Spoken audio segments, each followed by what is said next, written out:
अब हिंदू धर्म में 55 स्थान बताए गए हैं जहाँ श्राद्ध किया जा सकता है।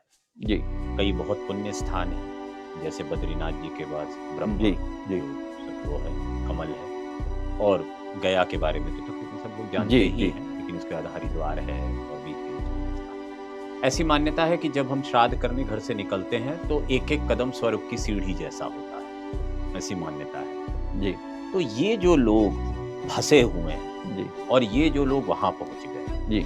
अब ये श्राद्ध कहाँ आता है? इनके लिए है या इनके लिए या किसके लिए श्राद्ध होता है? श्राद्ध दोनों के लिए होता है। हुँ। हो सकता है, मुझे नहीं पता ना मेरे पितृ कहाँ हैं। हो सकता है हाँ। मेरे माताजी चले गए और मेरे माताजी अटक गए जी। और पिताजी हो सकता है आगे की यात्रा पर निकल गए हों। एक उदाहरण दे रहा हूँ आपको, बिल्कुल, बिल्कुल। है ना? हाँ। अब पितृ 2 तरह के हो गए एक तरीके से। हाँ। पितृ वो जो अटके हुए पितृ और एक वो जो गए हुए पितृ यहाँ से निकल गए, उनकी आगे की यात्रा चालू है। हो सकता है उनका आगे का जन्म भी हो चुका हो। हाँ। हो सकता है वो आगे वेटिंग लिस्ट में हो, अगले गर्भ की तलाश में हो। तो 3 स्टेजेस मैंने आपको बताई थी। यहाँ वाले अटके हुए पितृ जो यमराज तक चले गए वो दूसरी स्टेज, और उसके जो बाद उससे आगे की स्टेज रिकॉर्ड। जो वेट कर रहे हैं अगले जन्म का, जी। वो वेटिंग हॉल है काइंड ऑफ, जिसको हम कहते हैं पितृलोक। हाँ। वो पितृलोक है जहाँ पर वो पितृ बैठे हैं, वो वेट कर रहे हैं। ये वो लोग हैं जो यहाँ, मतलब वो पितृ हैं जो यहाँ से जाके अगली यात्रा पर पहुंच चुके हैं, अगले जन्म के इंतजार में हैं।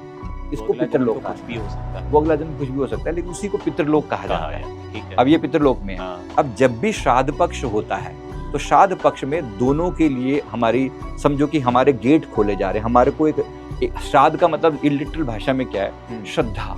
श्राद्ध बना है श्रद्धा से।